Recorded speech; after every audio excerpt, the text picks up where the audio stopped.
Baker, would you do us the honor, please, of the invitation? Our gracious Heavenly Father, we just thank you for this day that we can come together and do your business for the Cherokee people. Please put your loving hand over the soldiers overseas and their families here at home, that they might return safely and to this country and to their families. Would you guide and direct each and every one that we might do the absolute best that we possibly can for the Cherokee people. In Jesus' name we pray. Amen. Roll call.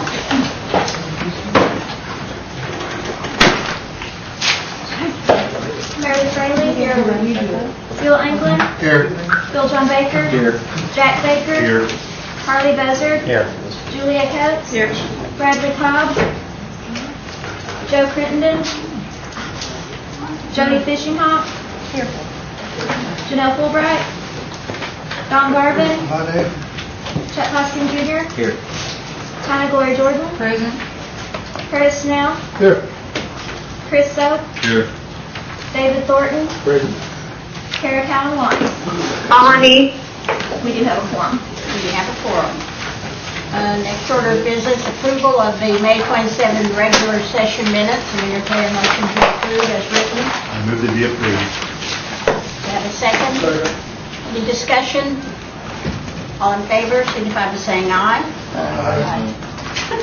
All opposed, no. Same sign. Okay, motion carried. She said. Next order of business are reports. Ms. Wright, Marshal Service. I believe you have our written report, so if you have any questions, I'll be happy to answer those. And as far as announcements, I'm very happy to be back from the bicycle trip. Remember the removal, and it went very well. The Trail of Tears Association folks that we met along the way, most gracious, hospitable people. They gave us great insight to different historical sites along the trail. So it was a good trip. Any questions or comments for Ms. Wright? If not, thank you, Sharon. Next two reports, items 2 and 3. Ms. Hammond's Office of Attorney General. Hello. How are you? Fine. Good afternoon, Council. I, in addition to what we informed you in our rules report, I've sent to your lawyer a copy of an order that we received yesterday. Our relatives, the Choctaws and Chickasaws, obtained a federal court order which basically enjoins the effect of that Oklahoma Supreme Court case, or the cases that held that a court of competent jurisdiction included state courts. So this is very good news for gaming, for Class 3 gaming. I've also sent Mr. Hummingbird a copy yesterday.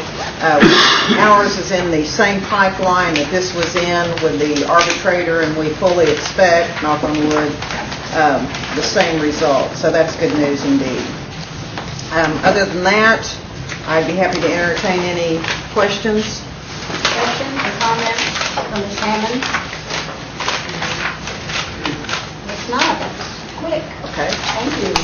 You're welcome. As to the next item on the agenda, GEG, I responded directly to Mr. Thornton earlier this morning. To recap, as you may recall, and this has been a long time, of course, this matter originally arose, I believe, from Mr. Evans and Ms. Ketcher, who spoke to various people about their concerns.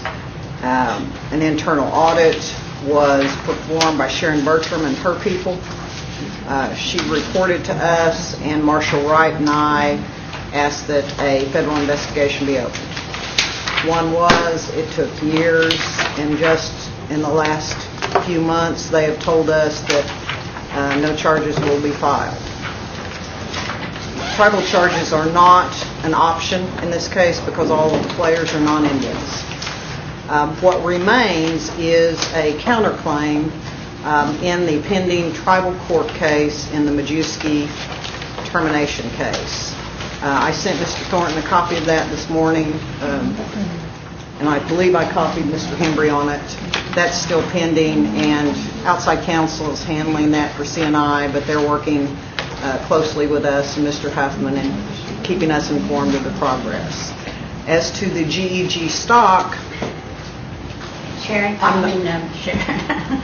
Diane, can I stop you just a Yes, ma'am. second? Mr. Thornton had a question or comment. What I was going to bring up is that if the federal government has ceased, and we have primarily ceased on that, on the court side of it, that we take it off the agenda. And but what you're saying is there may be some more going on, and maybe you could report on it every third month or something, whatever comes up. I'd be happy to keep you apprised of the status of that court case. If there are questions about what happened to that GEG stock, CNI and C&D have that information. I know very little about I've it. got a 4-year in on it. Any other questions or comments from Ms. Hammonds? Yes, Mr. Connigley? Could you tell us where we are on the issues pertaining to ICI? You know, they filed bankruptcy. The only asset, I believe, that still remains viable is that money that we're holding in escrow in the tribal court. And I was considering that the other day. We probably need to kick that alive and fight over where those few $1,000s are going to. How much is that?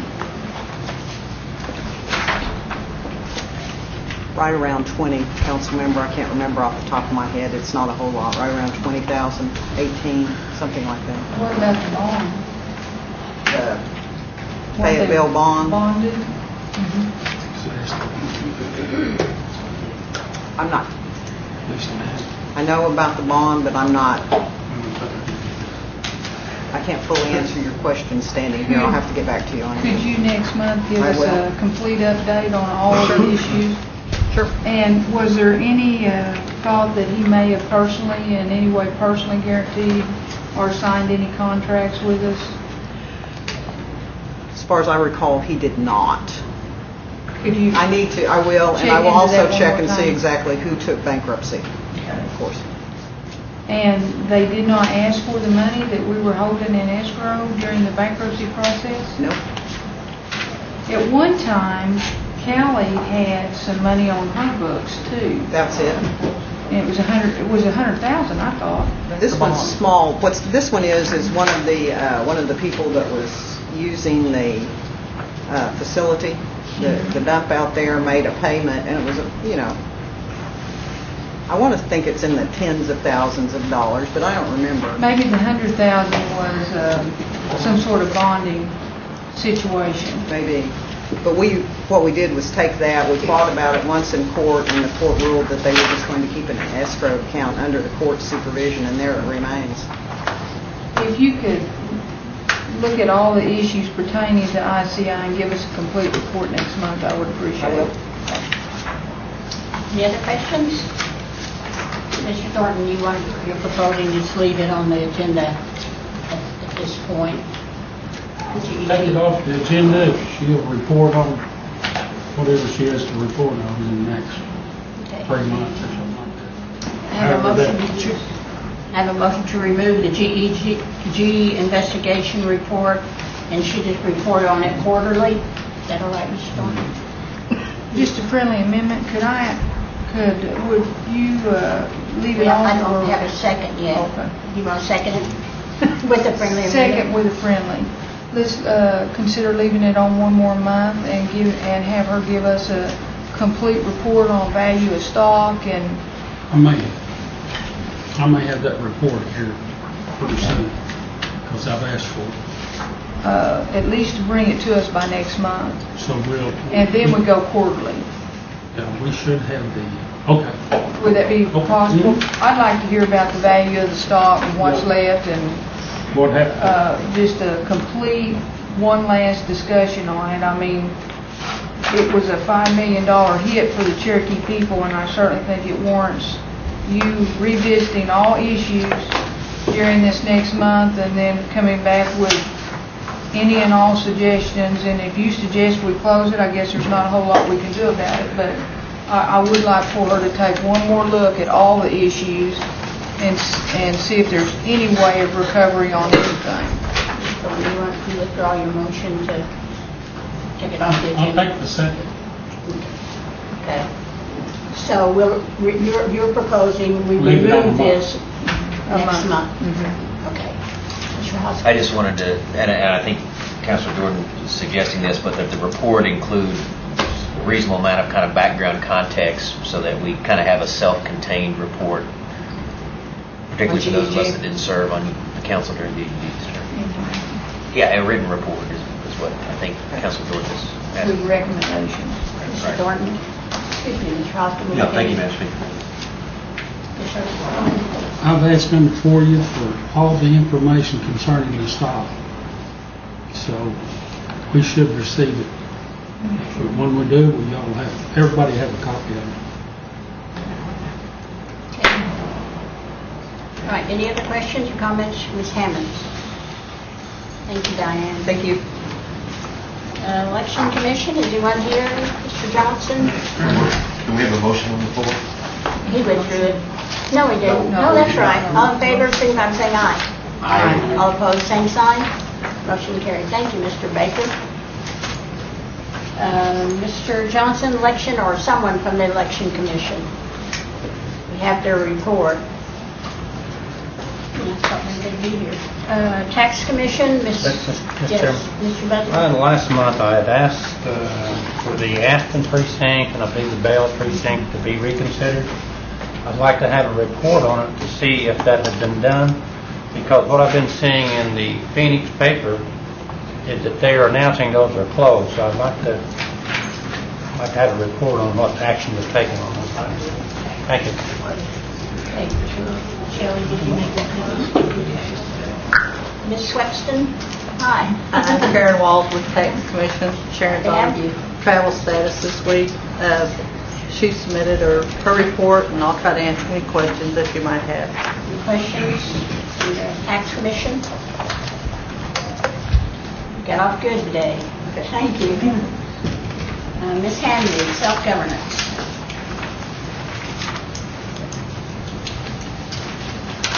Self-governance person in here, so. She's right behind you.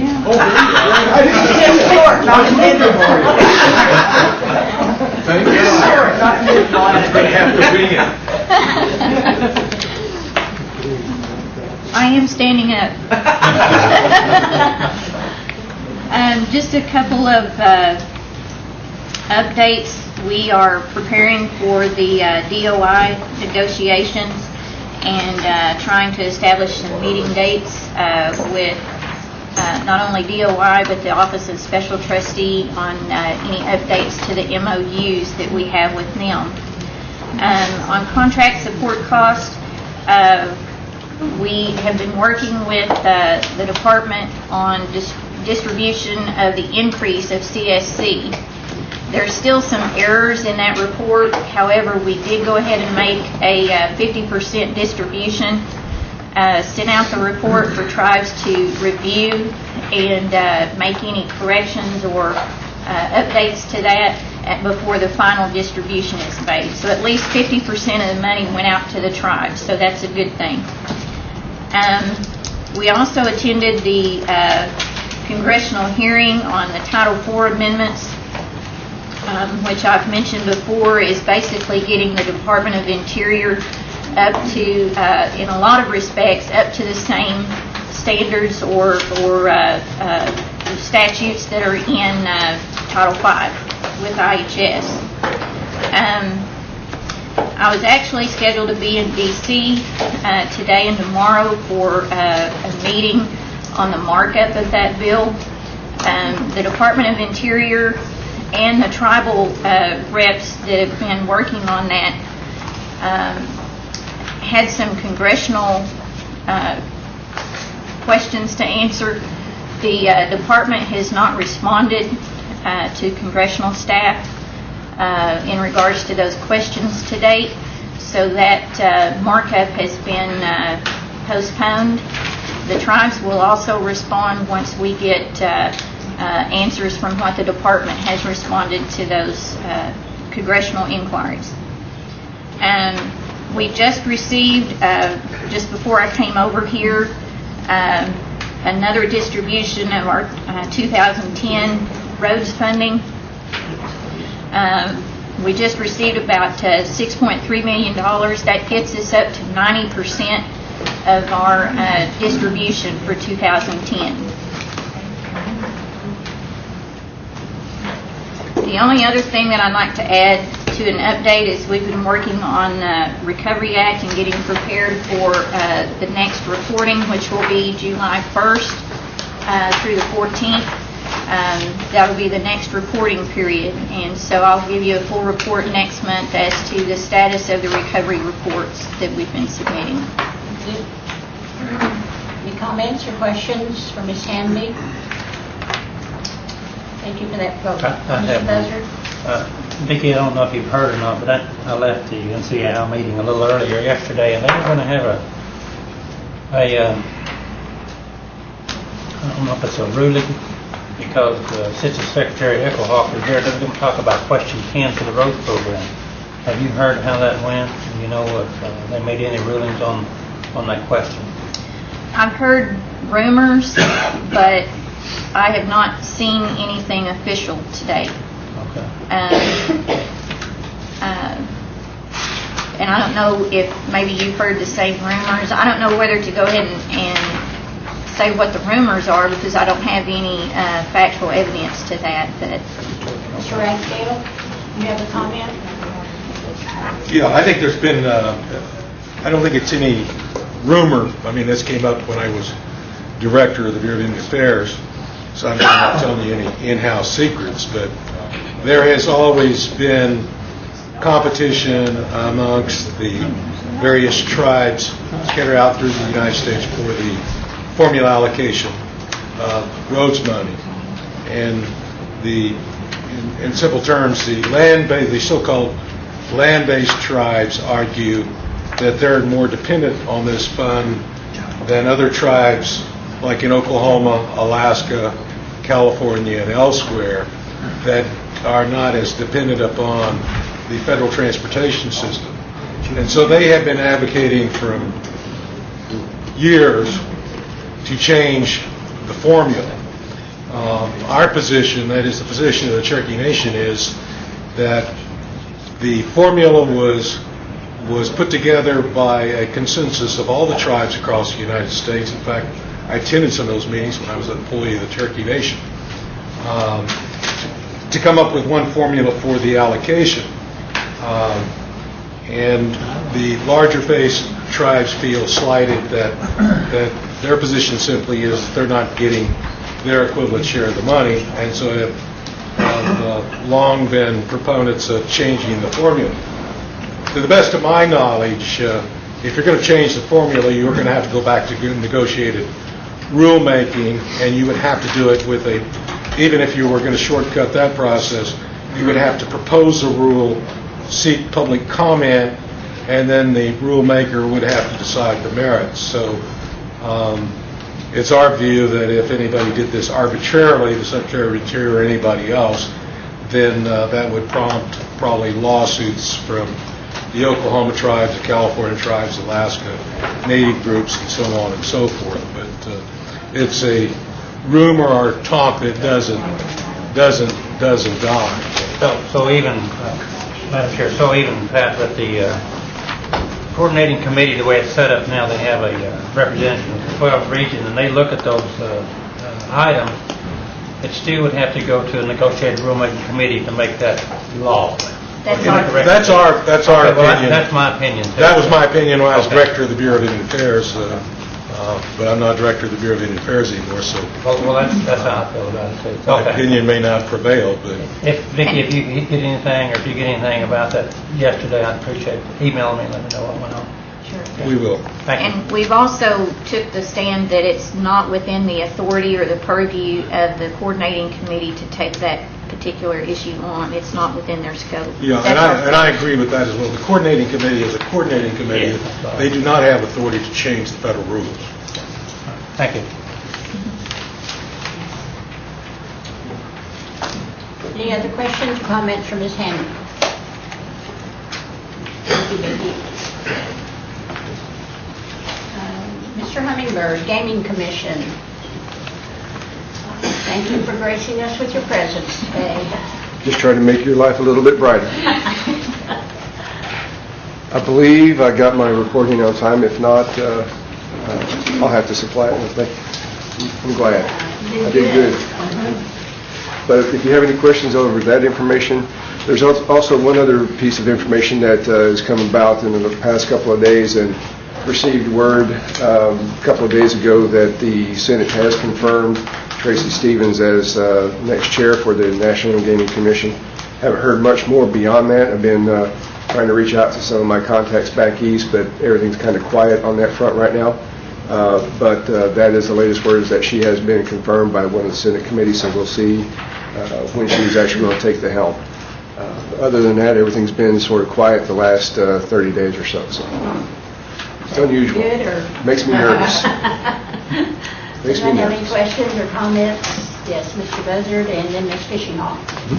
Jamie, I take it that you're probably aware of an internal contract between Water and Sanitation Programs and Gaming Commission to recover some of those funds for the inspection process? Yes, actually, one of the things that came up as we were going through the Ramona project was that we were in need of some services from Office of Environmental Health. And as we were going through the process of getting those services provided in relation to the sewer inspections, the question was raised about compensation for their services. During that time, I had asked OEH for some input from them on what expenses we might be on the hook for, because we did need to have those inspections done before the facility opened. I have not heard back on anything on that particular piece of it yet. I did, however, receive a draft interdepartmental agreement from Billy Hicks for FY11 for the same and similar services. So I'm waiting to see what we might owe or need to reimburse them for this year. But I've also presented that draft agreement to my commission at our commission meeting last Thursday. They've asked me to get back with Billy and back with accounting to see exactly how that might actually play out. So we're taking steps to go down that road. Sounds good. Thank you. Ms. Fishinghall? Yeah, Madam Speaker, we had asked for Gaming Commission reports to be sent to us every month, several months back. Can we make that request again? Yes. Mr. Hummingbird? Yes, ma'am. And I know we had talked about it, and honestly, I'll have to take my licks on this one because I completely forgot to jot it down. If I don't write it down, it doesn't happen, so you tell me again and I'll make sure it happens. Jamie, you owned up to it. Thank you. Jody, you'll let him use your pen? I'm ready. Exactly what was I needed to The provide? Gaming Commission reports. Oh, okay. Oh, okay, I got you. I got you. In the minutes. Just send them to Gail or Shirley or something. Okay, Thank you. not a problem. I apologize. Probably the only mistake you've ever made. Yeah. Nobody's perfect. Any other questions or comments? Thank you, Jamie. Thank you, Minister. Mr. Hembry, codification. We're ready to roll, huh? Well, we're closer than we were last month. I've talked with Attorney General Hammonds. Her interns will be on board beginning this month and another one next month. I've talked with Mr. Morton. We're going to use some of that additional manpower to finish off the project. We are still waiting for a estimate from West and Lexus, and Title IV is not yet complete. Hopefully within the next 30 days, barring any other emergencies that come up, we should be able to be closer to completion of this project. Okay, good. Well, we're getting close. Any questions for Mr. Hembry? Mr. Steele, Youth Tribal Council. Nice to see you, Corey. Whatever. First off, I'd like to thank you for allowing the youth council to submit a quarterly report. I also apologize for not having the report earlier to you. We were trying to remember what all we did. Briefly, it just really goes through some of the things we've accomplished in the past, I think, 3 months. Right now, we are underway of creating surveys to pass out to all or majority of local high schools in the Cherokee Nation. We're trying to actually solidify what problems our youth are facing, albeit drugs, health, jobs. We had done a small presentation at Sequoia High School and found a small result, which is drug abuse. And so currently we are trying to seek out programs that the nation already has in progress and help solidify the youth part of it. Another thing is Cherokee Nation does sponsor the annual United Nations Indian Tribal Youth Conference at Unity. So to make sure that the Cherokee Nation does have a vote this year at the National Business Meeting, we have decided to expend the remaining of our budget to send a delegation of 6 counselors there. So that's about what we've done for the past 3 months. So It's like wise use of your money. let's hope. Any questions or comments for Mr. Steele? Sure, thank you for being here Hold on. today. Oh, I'm sorry. I did not have a question, Mr. Okay, yes, Mr. Madam Hoskin. Speaker, this time I'd make a motion to amend the agenda for discussion and possible action on appeal from Judge Feit's June 18th ruling, possible action to include appeal or motion to reconsider. I have a second. Second. Motion, but second, discussion? With a friendly amendment, also consider a motion to stay. Very good. That's it. And she asked that he consider a motion, also consider a motion to stay.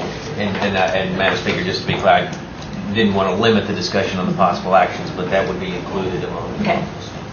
Got a second, further discussion? And we'll include that under new business. Sure. Item 3. Yes. All in favor, signify by saying aye. Aye. All opposed, same sign. If it's also prudent, I'd like to amend the agenda and add item number 4 under new business, and I passed it out. It is a resolution recognizing Caleb Bushyhead, University of Oklahoma student and baseball player. I passed that out to everybody. It's just if I may handle that. I'll second. Second, any discussion? All in favor, signify by saying aye. Aye. All opposed, same sign. Motion carries. Okay. There are 2 items pending under old business. One is an act prohibiting elected officials from appearing or participating in media advertisements. Mr. Osborne, do you want to take that? Madam Speaker, I anticipate that I would move to table this for another month, but in case there's anyone from the administration or the business entities that wanted to speak to it, I would move into discussion if they were. So if there was any comments. Mr. Ragsdale? Should I move it into, make a motion to approve to move into discussion? So I move to approve. Moved and second. Now we're in discussion, Mr. And I Ragsdale. yield to Mr. Madam Speaker, members of council, the only thing I was going to suggest is that the administration does not have a problem with the principle involved embodied in the act, but we do have problems with the provisions and we think there's some problematic areas that need to be looked at. And I have already notified your council that I will be glad to personally donate my time and effort to work with him to see if we can iron those out at a future time. I have just not been engaged in it, nor have I talked to Mr. Embry in any great detail. The administration stands open to do that. Okay, and I anticipate that I'm going to be retooling the language a little bit, so I'll get that to Mr. Hembry and so that's all I had, Madam Speaker. So, unless there's other discussion, I would move to table. Yes, for another month. Have a motion to table. Second. And second, all in favor, signify by saying aye. Aye. All opposed, same sign. Okay, so item 1 is tabled. Item 2 is the travel expense policy review. Ms. Karen, Karen? Sir, can you hear me? Yes, we can. Okay, I apologize, but due to weather and the circumstances I'm under, I'm not quite prepared. Would make a motion to table for one more month. I'll second. Moved in second, all in favor, signify by saying aye. Aye. All opposed, same sign. Okay. Madam Speaker, Item 2 is tabled, yes. Hello? thank you. You're welcome. Okay, moving on to new business. Item 1 is a resolution confirming nomination of Jay Calhoun to the Cherokee Nation Education Corporation. So moved. Second. Moved in second, discussion. All in favor, signify by saying aye. Aye. All those opposed, same sign. Motion carries. Okay, item 2 is an act amending the Workers' Compensation Act. I agreed to sponsor that. The major changes that I saw were that the state has increased the benefits, and the Cherokee Nation is also revising to increase the weekly benefit. And they're also revising to the amount paid for partial and permanent disability. And of significance also, they're adding a 2-year statute of limitations for filing a work-related claim. So, Mr. Baker, do I make a motion to be approved. I have a second? Second. Discussion? Mr. Hembry?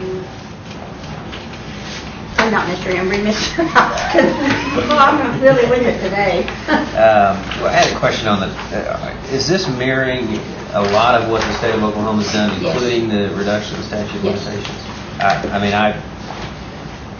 I've thought a lot about this, and I wonder if it's in some ways not a race to the bottom with the state and what they're doing on compensation. I'm not sure I'm comfortable with reducing the statute of limitations. I understand it does protect us, but in terms of worker protection, I'm not sure it's going in the right direction. But I wondered if somebody could maybe speak to that a little bit, the reduction of the statute of limitations. Sure. She's representing Mr. Botello. Hello, I'm Amy Brill. I'm benefits manager, and we had a committee look at the act along with the state. The state statute of limitations is 2 years also. We still have a 30-day requirement that the employee reports it as a claim to our department, but let's say they don't get medical treatment and they don't actually file a claim, they have a 2-year statute of limitations. It's the same as the state, it's just ours was open-ended. There was no restrictions in the Cherokee Nation Work Act. So just to limit liability, we put that in there. Mr. Hembry, you still have the floor. I swear, I'm sorry. Do we know, I mean, how does this put us on, I mean, obviously it puts us on par with the state of Oklahoma. How does it put us on par with other states in terms of that state? Because one thing I'm concerned about is this what about the date in which the injury manifests itself? I mean, there's some environmental exposures that really won't manifest itself into symptoms for years down the road. And I'm just wondering, how would that operate in that kind of situation? Actually, for occupational diseases, employees have a 90-day requirement to notify us from the last date of exposure. So it may be so many years, and then they determine, well, they relate it back to the incident at work. And then they have 90 days from the date they determine that injury occurred from Cherokee Nation to report that to us. Well, I'm not sure if that answers your question. 3 years down the road, someone who is exposed to some chemical on our job site develops a horrible lung problem, clearly attributable to work. I mean, are they out of luck?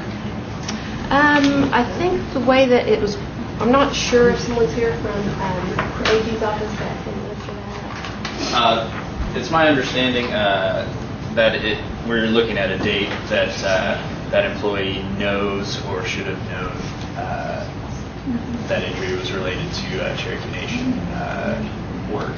So when they knew or should have known, do we feel like, I mean, does this language mirror state law, this language on the statute of limitations? And do we feel like that language embraces that idea that when they knew or reasonably should have known, 3 years down the road they developed symptoms, they had no way of knowing until 3 years down the road, we feel like they're still protected under this language?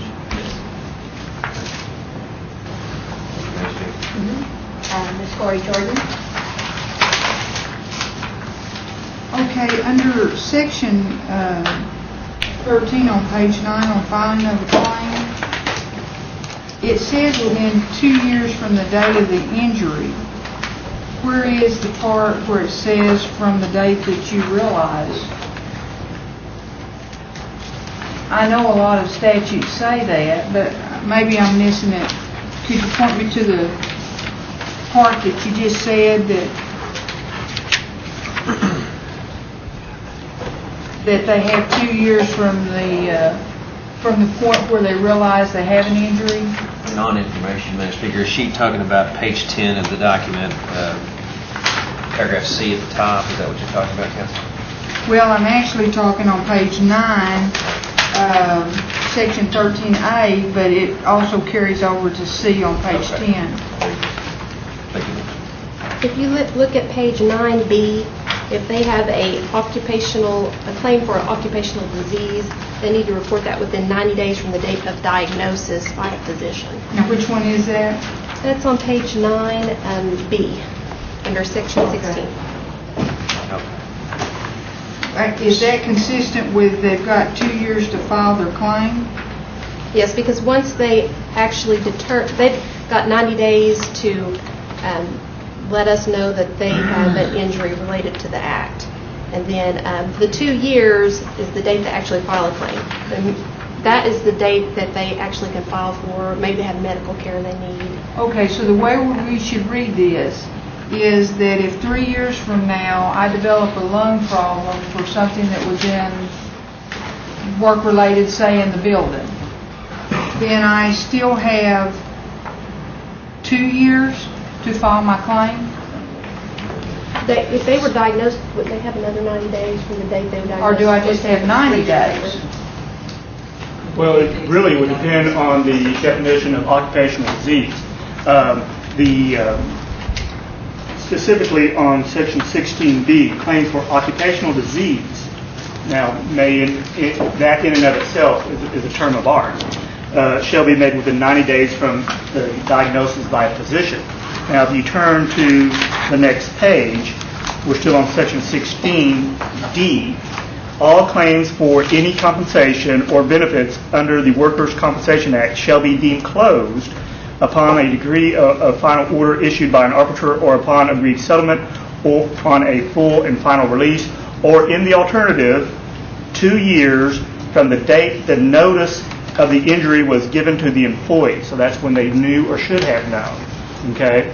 That could be further than 10 years, if we're exposed to, a worker is exposed to a hazardous chemical and does not have notice of the injury for 3 years. Under that section, he would still have 2 years to bring. So you could have up to 5. Yeah, Okay. 2 years after notice of the injury, and that is consistent with the Oklahoma workers' comp statute. Mr. Hopkins? I withdraw. Thank you. Dr. Collins? Kind of going back to this, Todd, because I don't know the answer to this question. Is the Cherokee Nation open to class action lawsuits? Not under this statute. This statute doesn't call for a class action lawsuit. I don't believe we have a class action statute at all, do we? No, we don't. So the answer would be no. That answers my question. Thank you. Any other questions or comments? Yes. I want to address a question to our counselor that is in labor relations. Is the Form 3, if they file the Form 3, and Todd, this may be a question for you too, as long as they file their Form 3, that's notice? Sure. Yeah. Okay. So if they do it, if they realize they've got a lung problem from something they've ingested or something that was in the air, let's say 3 years, and they don't go to the doctor, so they don't realize, they're not put on notice that this lung problem came from work. They find it at the end of 3 years, they file their Form 3, that's deemed to be notice, and they still should be in the ball game. That would toll any statute of limitations to file in the Form 3, in my opinion. Okay. There wouldn't be a way that we're going to see an allegation made that you fall outside the time limit. Or they can make any kind of allegations, but I mean, if you file your Form 3 within 2 years of the notice of your injury, however that long may be, you should be fine. Because we're finding so many occupation-related diseases are not coming up until later.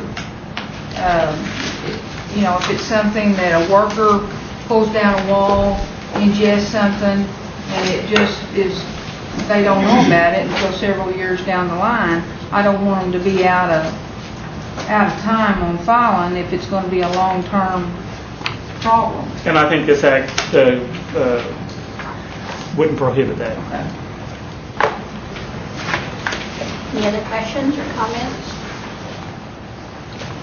Okay, this is an act, so roll call. Yes, as you agree to approve. Carrie Fallon Watts, Yes. Bill England, Yes. Bill John Baker, Yes. Jack Baker, Yes. Harley Buzzard, Yes. Julia Coates, Bradley Cobb, Yes. Joe Crittenden, Yes. Jody Fishingcock, Yes. Meredith Fraley, Yes. Janelle Fulbright, Yes. Don Garvin, Yes. Chuck Hoskin Jr., Yes. Anna Gloria Jordan, Yes. Curtis Snell, Chris Soap, Yes. David Thornton. We have 16 yes and one not. 16 yes and 1 not here. So motion carries. Okay, item 3, which includes one of the items included in the amendment, is the fight ruling for discussion and possible action. I think we all have a copy of that here in front of us. And also the Election Commission letter as a result of that ruling. Mr. Hembry? Thank you, Madam Chairman. As you are aware of the order that was filed June 18th, that directed the Election Commission to apportion 9 districts using the citizenship figure of 122,427 citizens. The order is detailed, and I have had conversations with Mr. Cole, the chairman of the attorney for the Election Commission. I've had conference calls also with Chief Smith, and one thing we can all agree on is that we probably have more questions coming out of this order than we had going into it. There are a number of factors that I think need to be reconsidered and or clarified,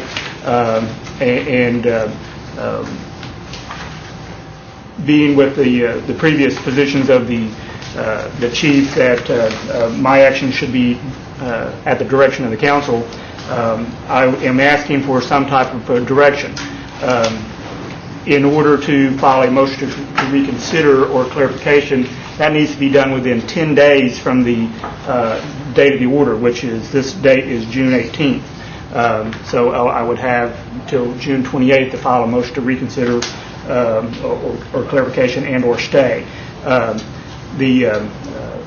just got a text message that Judge Fite is available tomorrow at 11 o'clock to discuss these issues.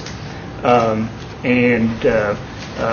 have a motion that can be ready to be filed, but I'm hesitant to do so without obviously the guidance of my clients. So tomorrow, I know that Chief Smith is going to be in front of Judge Fite. I know Lloyd Cole will be in front of Judge Fite. I would like to be there to also discuss the issues that that any of you would have, and be mindful that that's why I make this announcement now, is that during all these proceedings, I know that there are issues that some counselors are in conflict with one another. Obviously, we're talking about when we're talking about about apportionment. Every counselor is welcome to attend these hearings. Judge Fite has been very lenient in allowing amicus curiae briefs or any other statements. So don't think that you are prohibited from being there. There are some legal issues that I think need to be reconsidered and some that need to be clarified, but I do need guidance from the council. Mr. Hoskin? Thank you, Madam Speaker. What, if you file your motion to reconsider, you could actually seek appeal on it too. You were seeking to reconsider, but you're seeking clarification tomorrow is what you're suggesting. Clarification is for tomorrow, but I don't know if we're going to be a full-blown motion to reconsider.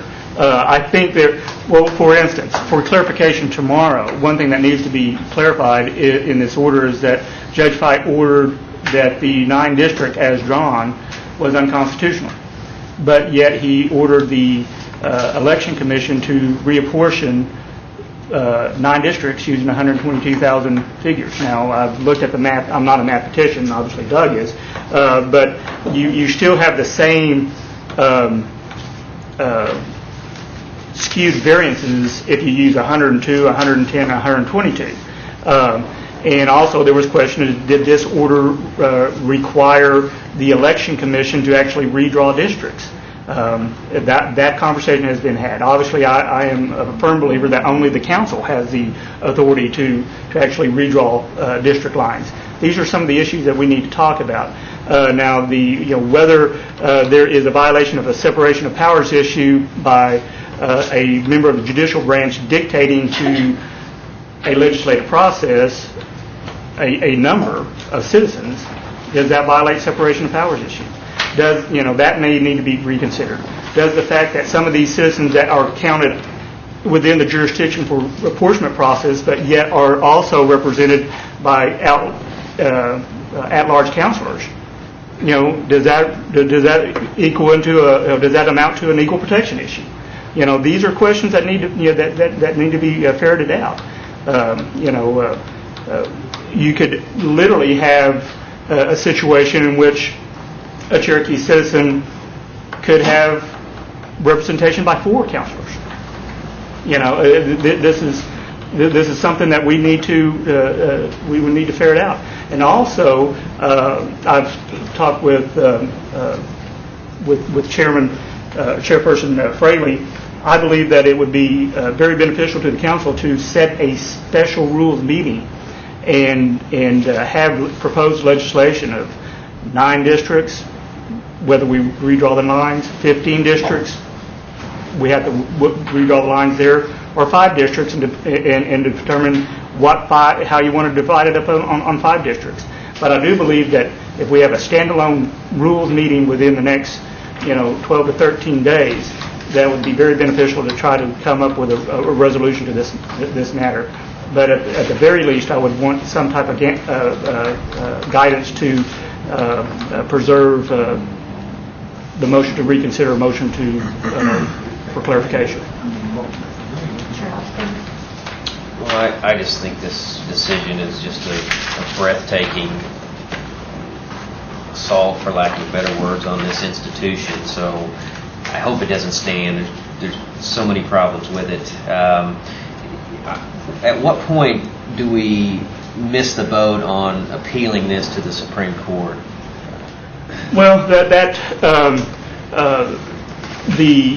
the nature of the order itself is not a final order. He gives the council or the election commission to June 30th to do certain actions, give the council to July 30th to take some action, but yet he retains the authority that if no action is taken, that he would draw district lines out and reapportion. So it's not a final order. Normally you would have 30 days from a final order. What I think would be necessary to preserve a good record for any appellate court is to have your motion to reconsider, remake whatever arguments you're going to make, and then depending on any ruling from a reconsideration or clarification order, you would have to take it up on what is called an interlocutory appeal to decide a one specific question or several specific questions. What's your advice on that? You're seeking clarification tomorrow, but I feel inclined that we ought to seek an interlocutory appeal to take? I would like to have, again, I think it's part of the appellate record building, because obviously, we won't be able to introduce evidence at the appellate level. It's based on the record made below, and I think the additional arguments that would be made out of motion to reconsider would bolster, or not bolster, but would give more information to the appellate judges, the Supreme Court, in making their decision. If I could, Todd, you having been at the hearing, what was the basis for the June 30th and July 30th deadlines? There were no deadlines. There were no dates that were brought up at the hearing itself. I understand that we need to act with some dispatch here, but we're talking about a pretty radical transformation of this institution when it comes to redrawing district lines, and some of the proposals I've seen are alarming, and I think they warrant some very careful deliberation, and yet we're staring down the barrel of Judge Fite's gun that we need to get this done by July 30th. And I think that is part of what is offensive about this order. So, will you have occasion at the hearing to get them to reconsider that arbitrary deadline? I would hope so. I mean, but those deadlines were not in any argument made by any of the parties. That was purely the creation of Judge Fite. Do we need to direct you to tell him what our position is on a deadline, or I certainly think that's an unreasonable deadline. Unless we want an outcome that is the path of least resistance with the least amount of deliberation, then that's a perfect deadline. But I don't think that's what we want. So, do you need that direction, or maybe you do? I just wonder if we need to give you direction on a deadline, because I think it's unreasonable. I don't know what the body thinks, but I think it's outrageous. I am your servant. Anything further, Mr. Hoskins? Well, Madam Speaker? Mr. Hoskins still has the floor. Ms. Calm-Watch. Well, I'll yield to Karen. Okay, now your turn. I apologize, I thought he was done. So I just wanted to make a comment that I'm not supportive of spending any additional fees or legal fees at this point, given the magnitude of the fees from the first part. Thank you, Madam Chair. Yes. Any other? Yes, before you. I'm in support of spending what we need to spend. If I had the floor for a second to get this straightened out, I'm sorry. Thank you. Ms. Gordon. Todd, Yes, ma'am. won't a motion to stay stop the deadlines as far as implementation? And would a motion to stay also continue to preserve our 30-day right to appeal until the final decision comes?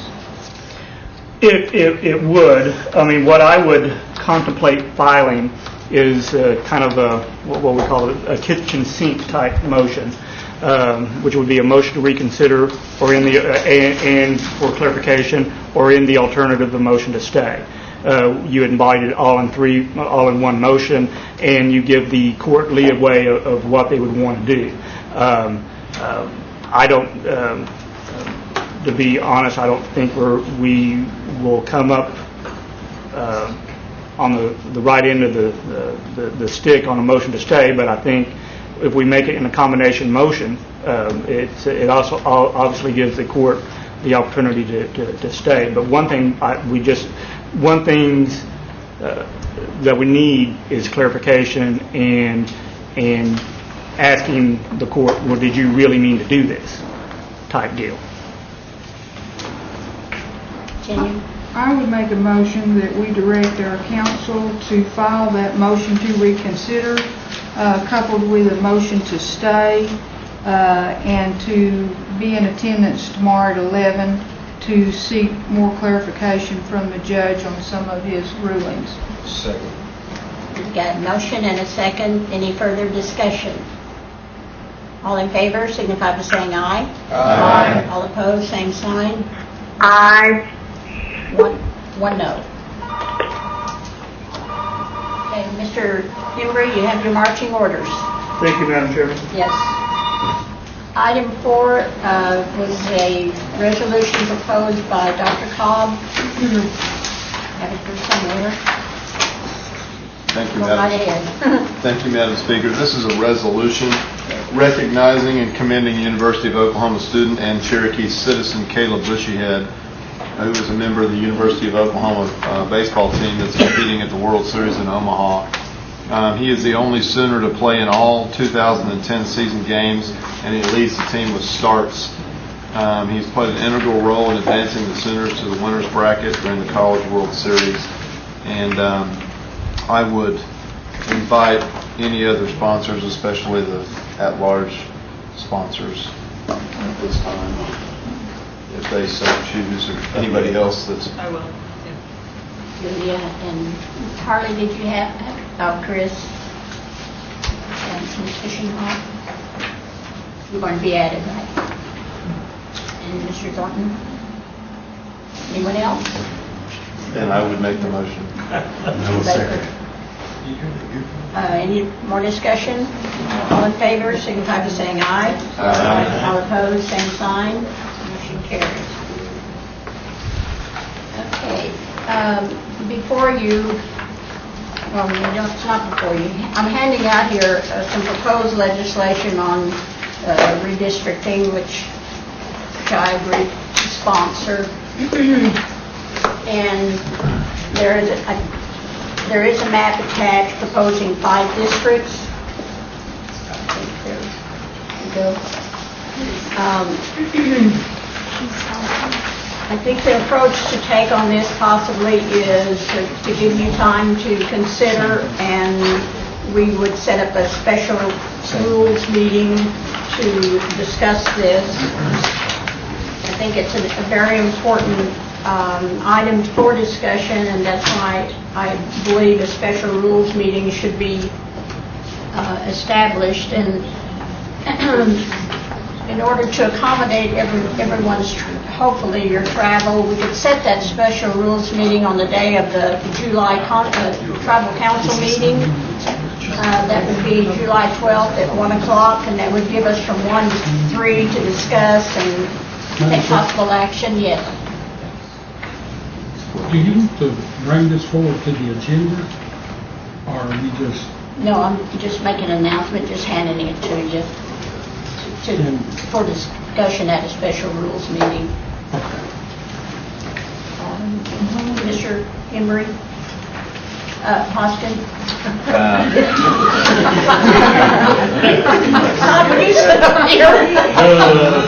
Can we make a mistake on Mr. Henry's paycheck?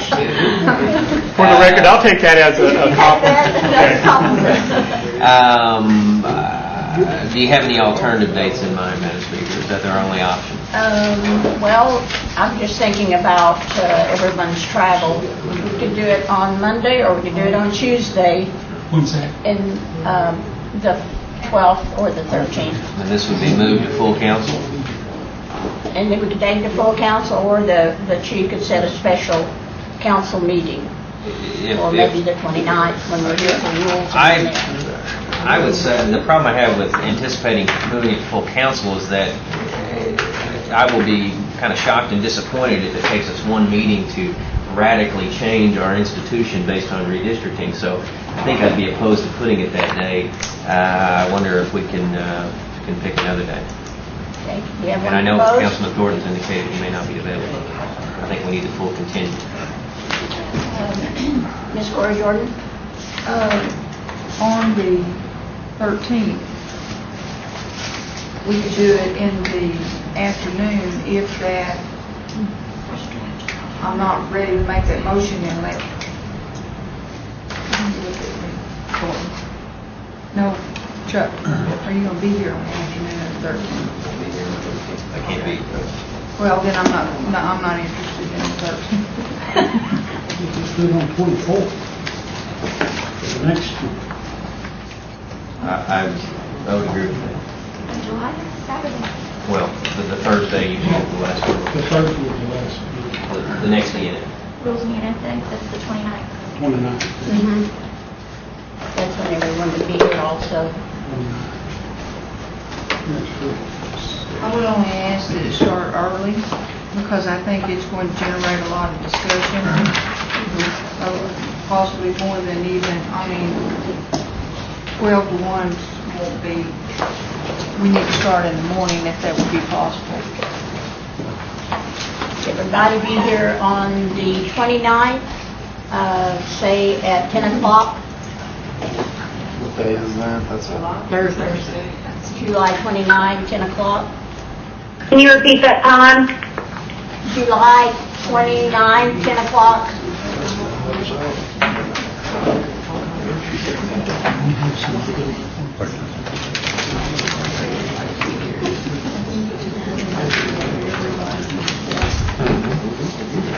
Yes, Mr. Gardner? Madam Chair, why can't we go ahead and have these acts made up, and I'll sponsor one for 15 districts, Okay. and bring forward on that day.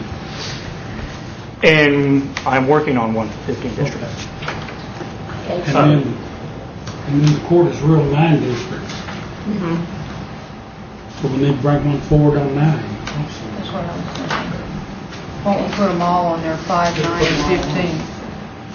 5, 9, and 15. 5, 9, 15, and any other combination thereof. I mean, like I said, we can discuss everything that day. Madam Chairman, I just want to take note is that if we hold this on July 29th, Judge Fite's current order is that if there's no full council action by July 30th, he reserves the opportunity to draw district lines himself. Obviously, if we have a special rules meeting on July 29th, we are not going to have full council meeting by July 30th. Unless, of course, Judge or Chief Smith would also call for a special council meeting later on that day. I just, set those parameters out there for the council's discussion. Yeah, I would hope the chief would. I would hope that Judge Fite would exercise some judicial restraint, and if this body had acted on the 29th, that he might back off from drawing a map. I would be amiss if I didn't mention it, though. Thank you. I believe, and maybe I'm incorrect, but I believe if a majority of the council wants the speaker to call a meeting of the council, she can do that. Is that right? You can't do it? No, a couple 30 days have passed, so you Okay. can't get there. Mr. Garvin? All things considered, I think we need to lean towards the 13th. I think Todd will be ready by then, and 13th, afternoon of the 13th. afternoon of the 13th. We have 2 days proposed, the 13th and the 29th. Ms. Jordan? Well, here's my problem with the 13th. This is probably one of the biggest things that we're going to do during this 4 years that will impact the future of this tribe. And we kind of went around the room, and we already know at least one individual can't be here, or 2 cannot be here on that day. And I don't think that's fair to their communities. We need to pick a day where everyone leaves this room thinking that they're going to be here. Julia, are you not going to be able to be here? But I just had another. You will be here? And now Janelle's not sure she can be here on the afternoon of the 13th, so now we've got 3. We need to pick a day that's common, that all 17 of us can sit down and talk about this issue. So we'll all be here on the 12th, and we can all be here on, well, no, you can't be here on the 13th. Well, if you want to amend the agenda and vote on it now?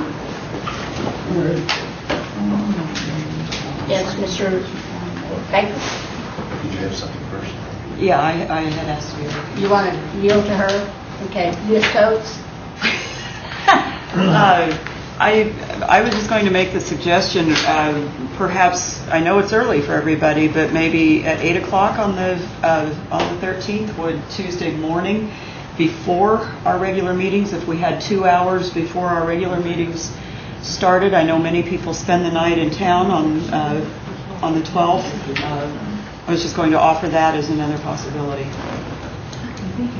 Mr. Baker? I was going to make a motion that we meet on the 12th at 1 o'clock, and then if we need to recess to another time, if we don't finish, then we could do so. Second motion.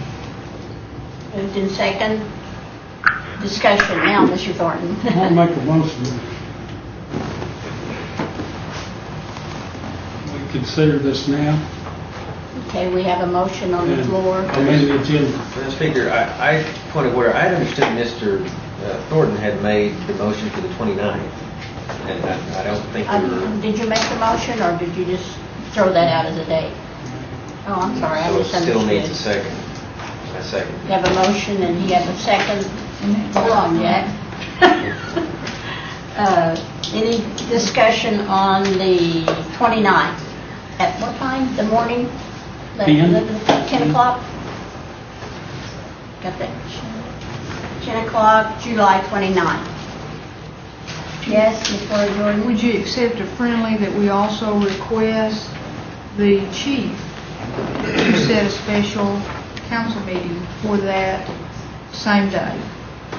Yes. In case we accept that. need such council meeting, that puts us under our 30th requirement if he won't move that date. And I'm certainly hoping that he will see the wisdom of moving that date, but in case he doesn't. Okay, any further discussion? Mr. Anglin? Yeah, thank you, Madam Speaker.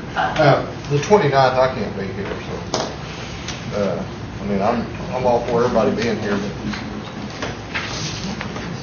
You can't be here on the 29th? Okay. Ms. Fulbright? It's doubtful that I will be here on the 29th. I can come on the 13th. You can be the 29th, but not the 13th? Well, I'm not sure. I'm having my surgery on the 15th, and I'm having both knees done, and I don't know if I'll be able to be here on the 29th. I'll make her proxy. Any other discussion? I'll try. Okay. Mr. Thornton proposed the 29th at 10 o'clock.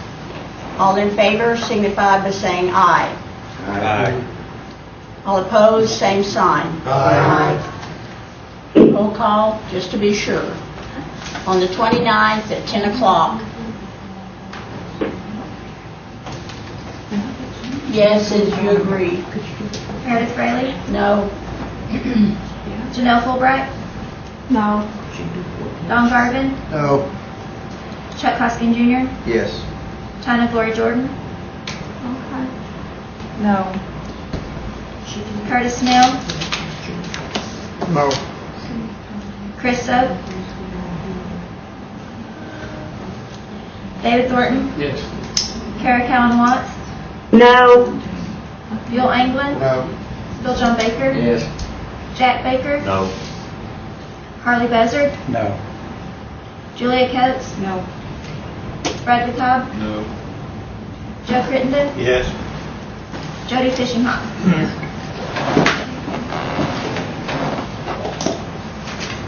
How about the 4th? We have 5 yes and 11 no. 5 yes, 11 no. So that date is out. The next date proposed, I make a motion, we meet at 1 o'clock on the 12th with the possibility of recessing if necessary. Second motion. A friendly moved amendment. and second for July 12th at 1 o'clock. And I got a second. Now, Dr. Cobb? I have a friendly amendment, I'm open, but I think it needs to be before that. I think that's too late. I think it needs. 12. Yeah. It's up to you. 11. I'm thinking 11 o'clock, but obviously it's your call. Oh, I'm talking about the same day, just, 1 o'clock's too late to start, in my opinion. 10 o'clock. 10 o'clock is fine with me. So, 13th at 10 o'clock? The 12th at 10. The 12th at 10 o'clock.